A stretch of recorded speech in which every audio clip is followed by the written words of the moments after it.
Bienvenido al curso de Derecho Laboral.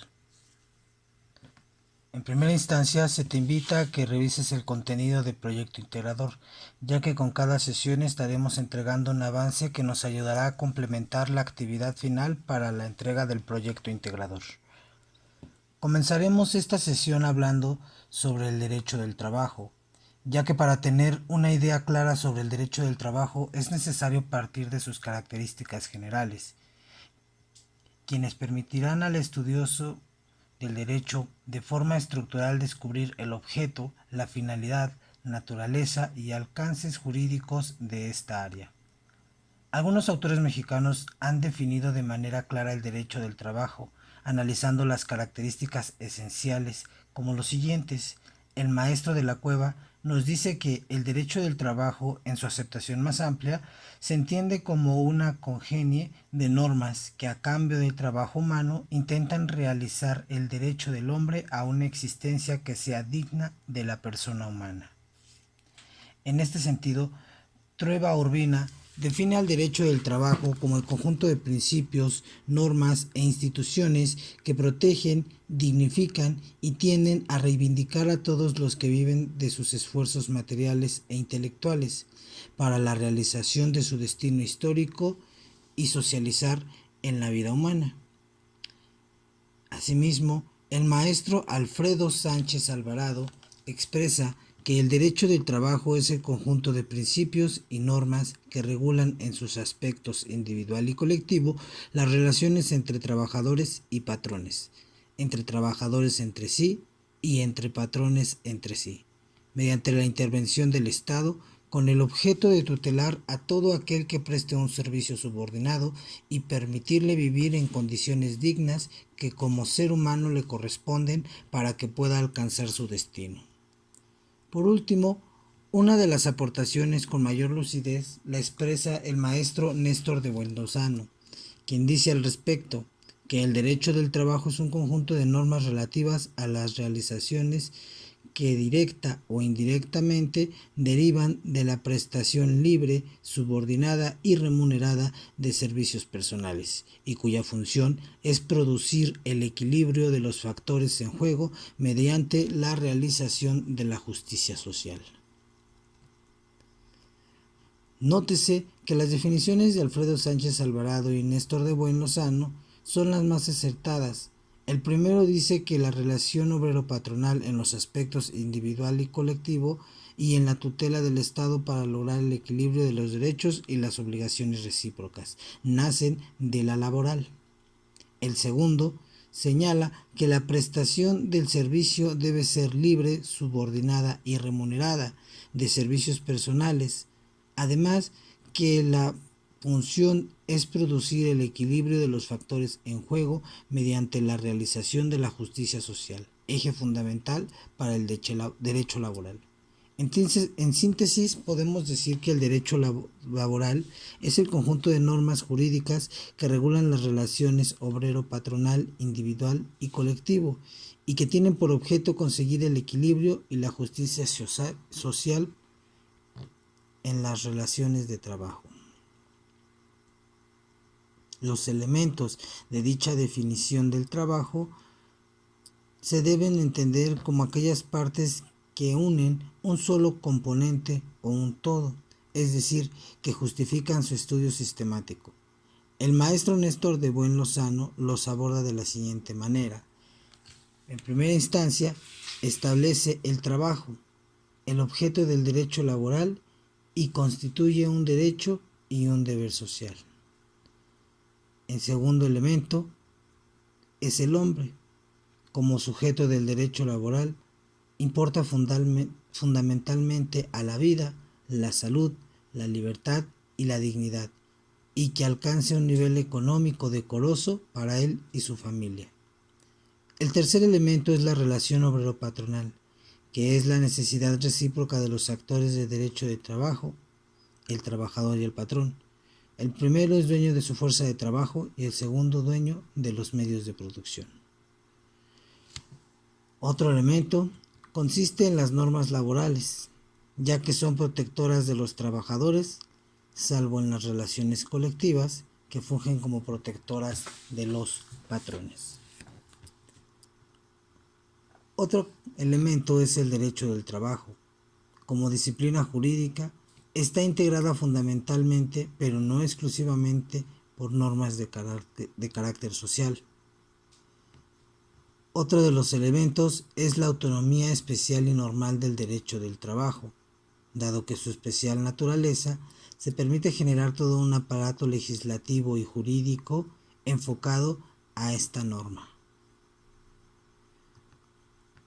Las normas que integran el derecho laboral también tienen respecto a los trabajadores un carácter irrenunciable e imperativo. Esto se constituye como otro elemento.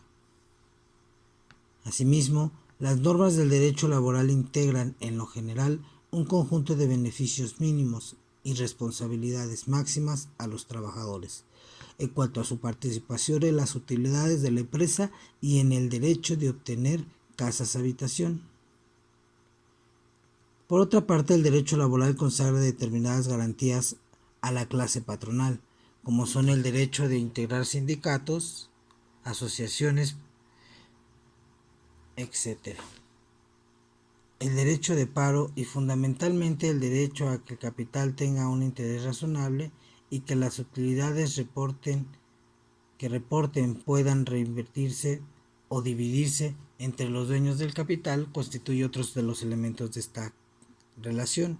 Y por último, en el caso actual del derecho laboral mexicano, podemos encontrar que uno de los elementos es el desarrollo económico del país. Por lo que atiende a la naturaleza del derecho de trabajo, cuando se habla sobre la naturaleza, se evoca al mismo tiempo su origen. El artículo 123 constitucional es el umbral del derecho laboral en México, que tiene su punto de partida en la explotación del hombre, quien intercambia su fuerza de trabajo para mantener su existencia. Así, lucha consigo por su libertad económica con el objetivo de transformar la sociedad capitalista. La naturaleza del derecho del trabajo también versa sobre su ubicación dentro del derecho público, privado o social.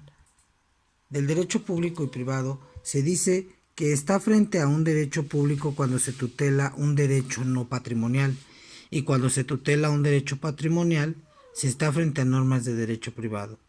Aunque hay que recordar que no todos los derechos patrimoniales son de derecho público, ya que hay autoridades que sostienen, entre ellos José de Ábalos, que es necesario ver el plano en el que se encuentran los sujetos de la relación jurídica, para poder distinguir si la norma que los rige es de derecho público o privado. Si los sujetos se encuentran en el mismo plano, se está frente a una norma de derecho privado, es decir, una relación de coordinación. Y si uno de los sujetos de la relación está en un plano de superioridad, se está frente a una norma de derecho público. Pero puede ocurrir que los sujetos de la relación estén en un plano de igualdad y, sin embargo, las normas que los rigen son de derecho público, por ejemplo, los tratados internacionales. Otro criterio importante es la naturaleza de la norma, porque si una de las partes impone a la otra condiciones del contrato, se está frente a normas de derecho público, pero si las partes tienen dificultades para discutir las condiciones y las normas regulatorias del contrato, se encuentra ante una situación de derecho privado. Mientras que la ubicación del derecho laboral se encuentra en el derecho social, puesto que este último es producto de una moral colectiva y que corresponde a un distinto tipo de hombre a la imagen de un hombre sujeto a vínculos sociales. El hombre colectivo es en este sentido la base del derecho social. Para Roerich, la idea central que sustenta el derecho social no es la de igualdad de las personas, sino la nivelación de las desigualdades que entre ellas existen. La igualdad deja de ser así un punto de partida del derecho para convertirse en la meta o aspiración del orden jurídico. La actividad de esta semana consiste en realizar una serie de cuadros preparativos, la cual te permitirá identificar los conceptos fundamentales de la materia. Para su elaboración utiliza el material de apoyo proporcionado en el área de material de consulta, enfocándote en las unidades 1, 4, 5 y 10. Toma en cuenta que para que la actividad se considere completa es necesario cubrir los siguientes requisitos. En cuanto al contenido, la carátula. Un cuadro sinóptico donde se desarrollen los siguientes temas: la definición del derecho del trabajo, las características del derecho de trabajo, los principios que rigen el derecho, las fuentes del derecho, la naturaleza jurídica del derecho del trabajo, así como las autoridades laborales. Toma en cuenta que los temas que se señalan consisten en temas a desarrollar, no en solo en mencionar su definición, ya que de hacerlo de esta forma no se estaría obteniendo la rúbrica completa, por lo cual se te invita a complementar los apartados correspondientes con las características, cualidades u diferencias que puedan presentar cada uno de estos temas. La siguiente parte de la actividad consiste en un cuadro comparativo sobre los sujetos del derecho laboral, en el cual se deberán ingresar los siguientes campos: los sujetos que se estén tratando, la definición de dicha figura o institución, las características que tienen dichos sujetos y por último un ejemplo, siendo este ejemplo la narración de un caso práctico donde se pueda identificar al sujeto del derecho laboral sobre el cual se esté tratando. La entrega de dicha actividad se hará a través de un formato Word, un único archivo. Dicha actividad la deberás enviar a través del espacio titulado Actividad 1, disponible en el área de entrega de las actividades. Cabe mencionar que esta actividad es individual y que tiene un límite de entrega al día 10 de julio del presente año. Por último, se hace referencia a que en caso de alguna duda o aclaración al respecto de esta sesión o de la actividad que corresponde a la misma, dichas dudas las podrás exponer a través del foro de dudas que se está aperturando para esta sesión. Asimismo, las dudas que tú puedas llegar a tener a la brevedad deberán de ser resueltas con la finalidad de que puedas entregar tu actividad sin ningún problema. Muchas gracias.